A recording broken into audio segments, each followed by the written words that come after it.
Assalamualaikum warahmatullahi wabarakatuh. Perkenalkan, nama saya Muhammad Royan dengan NIM C1C022005. Di sini saya akan menjelaskan tugas video dari mata kuliah metodologi penelitian dengan judul yaitu teori dan pengembangan hipotesis. Baiklah, apa itu teori? Teori adalah generalisasi atau kumpulan generalisasi yang dapat digunakan untuk menjelaskan berbagai fenomena secara sistematik atau seperangkat pernyataan yang berhubungan secara sistematis. Seperangkat konsep, definisi, dan proposisi yang tersusun secara sistematis yang dapat digunakan untuk meramalkan dan menjelaskan fenomena. Serangkaian proposisi yang saling berhubungan yang dapat digunakan untuk menerangkan dan memprediksi kehidupan sosial. Macam-macam teori. Ada 3 macam teori menurut Marx, sebagaimana dikutip Siti Rahayu Aditono, yaitu 1. Teori yang deduktif, yaitu memberikan keterangan dimulai dari sesuatu perkiraan atau pikiran spekulatif tertentu ke arah data yang diterangkan. 2. Teori yang induktif adalah cara menerangkan dari data ke arah teori.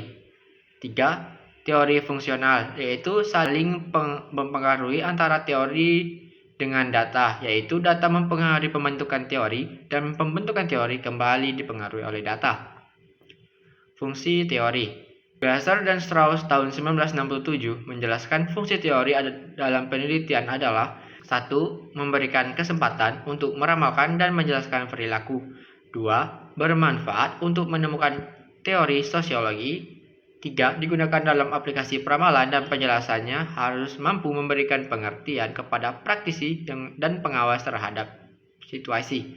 4. Memberikan perspektif bagi perilaku, yaitu pandangan yang harus diperoleh dari data. 5. Membimbing dan menyajikan gaya bagi penelitian dalam bidang perilaku. Langkah-langkah menyusun teori. Untuk melakukan kegiatan penelitian, seorang peneliti diharuskan membangun kerangka teori penelitiannya. Untuk memudahkan penyusunan kerangka teori tersebut perlu mengikuti langkah-langkah sebagai berikut. 1. Menentukan variabel yang akan diteliti dan jumlahnya. 2. Kumpulkan sumber-sumber bacaan berupa buku, kamus, ensiklopedia, jurnal ilmiah, laporan penelitian, dan lain-lain yang relevan dengan setiap variabel yang akan diteliti. 3. Pilih topik yang relevan dengan setiap variabel yang terdapat dalam daftar isi buku. 4. Mencari definisi setiap variabel yang akan diteliti dalam setiap sumber bacaan. Kemudian bandingkan antara satu sumber dengan sumber lainnya. Selanjutnya, pilih definisi yang dianggap paling sesuai dengan variabel penelitian yang akan dilakukan. 5. Bacalah semua isi buku yang sesuai dengan variabel yang akan diteliti. Kemudian lakukan analisis, renungkan, dan buatlah rumusan dengan bahasa sendiri mengenai isi setiap sumber yang dibaca. 6. Teori-teori yang telah dibaca dari berbagai sumber tersebut kemudian dideskripsikan dengan bahasa sendiri. Selanjutnya yaitu hipotesis. Pengertian hipotesis. Hypo berarti di bawah dan tesa berarti kebenaran. Jadi hipotesis berarti di bawah kebenaran atau bersifat sementara. Hipotesis ialah suatu jawaban yang bersifat sementara terhadap permasalahan penelitian sampai terbukti melalui data yang terkumpul. Hipotesis adalah pernyataan tentatif yang merupakan dugaan atau terkaan tentang apa yang saja diamati dalam usaha untuk memahaminya. Jenis hipotesis. Ada 2 jenis hipotesis yang digunakan dalam penelitian. 1. Hipotesis kerja atau hipotesis alternatif yang disingkat dengan HA. Hipotesis kerja menyatakan ada hubungan antara variabel X dan variabel Y, atau ada perbedaan antara 2 kelompok tertentu. 2. Hipotesis nol atau disingkat dengan HO, yang sering disebut dengan hipotesis statistik karena biasanya digunakan dalam penelitian yang bersifat kuantitatif dengan analisis statistik, yaitu diuji dengan perhitungan statistik. Bentuk-bentuk hipotesis. Apabila dilihat dari tingkat eksplanasinya, maka bentuk rumusan masalah penelitian adalah 1. Hipotesis deskriptif, yaitu merupakan jawaban sementara terhadap masalah deskriptif yang berkaitan dengan variabel mandiri. 2. Hipotesis komparatif, yaitu merupakan jawaban sementara terhadap rumusan masalah komparatif yang merupakan perbedaan atau perbandingan antara kelompok yang berkelainan atau yang berlainan dengan menurut atau menurut variabel tertentu.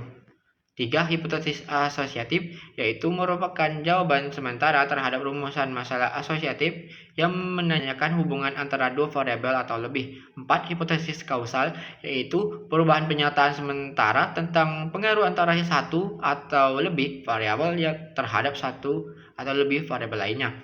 5. Hipotesis tak linear, terkadang hubungan antara variabel tidak berbentuk linear, melainkan dalam bentuk hubungan tak linear. Ciri-ciri hipotesis. Supaya penyusunan hipotesis memenuhi standar berbagai hipotesis yang baik dan benar, dapat diperhatikan ciri-ciri berikut ini. 1. Hipotesis diderivasi dari suatu teori, disusun untuk menjelaskan masalah dan dinyatakan dalam suatu pernyataan. 2. Hipotesis harus dinyatakan secara jelas, dalam bahasa yang benar, secara operasional. Untuk menguji suatu hipotesis secara empiris harus mendefinisikan secara operasional semua variabel dalam hipotesis dan diketahui secara pasti variabel independen dan variabel dependennya. 3. Hipotesis menyatakan variasi nilai, sehingga dapat diukur secara empiris memberikan gambaran fenomena yang diteliti. 4. Hipotesis harus bebas nilai, artinya nilai-nilai subjektif peneliti tidak boleh dijadikan bagian dalam penelitian ilmiah. 5. Hipotesis harus dapat diuji dan harus spesifik. 6. Hipotesis harus menyatakan perbedaan atau hubungan antar variabel. Syarat, karakteristik, dan kriteria hipotesis. Syarat hipotesis. 1. Hipotesis harus berhubungan dengan teori tertentu. 2. Hipotesis harus diuji berdasarkan data empiris.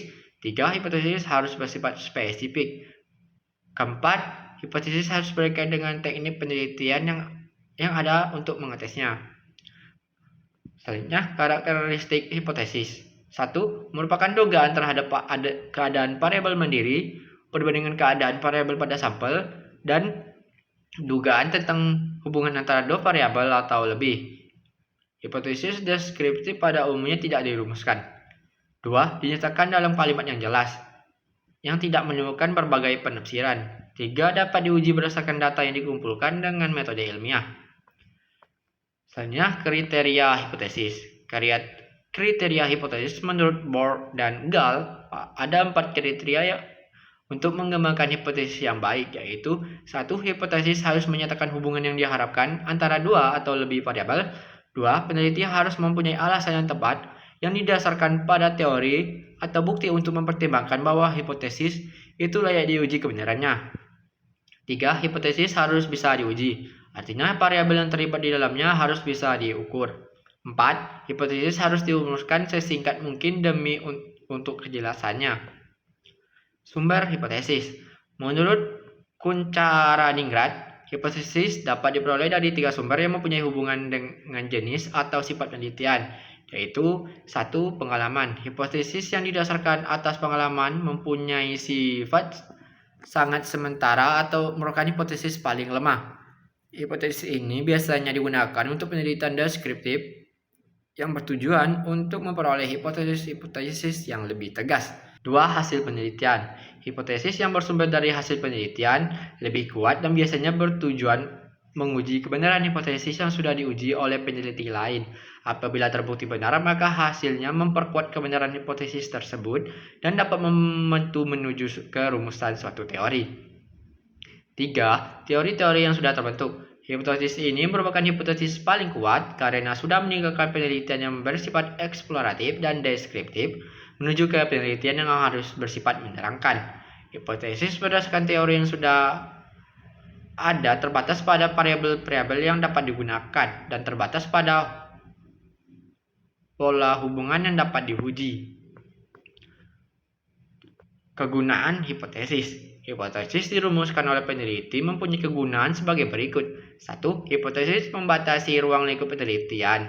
2. Hipotesis dapat mengarahkan fakta yang tersebar sehingga terarah dalam pengumpulan data. 3. Hipotesis dapat menentukan variabel yang diperlukan. 4. Hipotesis dapat mengarahkan peneliti dalam mengumpulkan data. 5. Hipotesis dapat mengarah peneliti dalam melakukan pengujian data.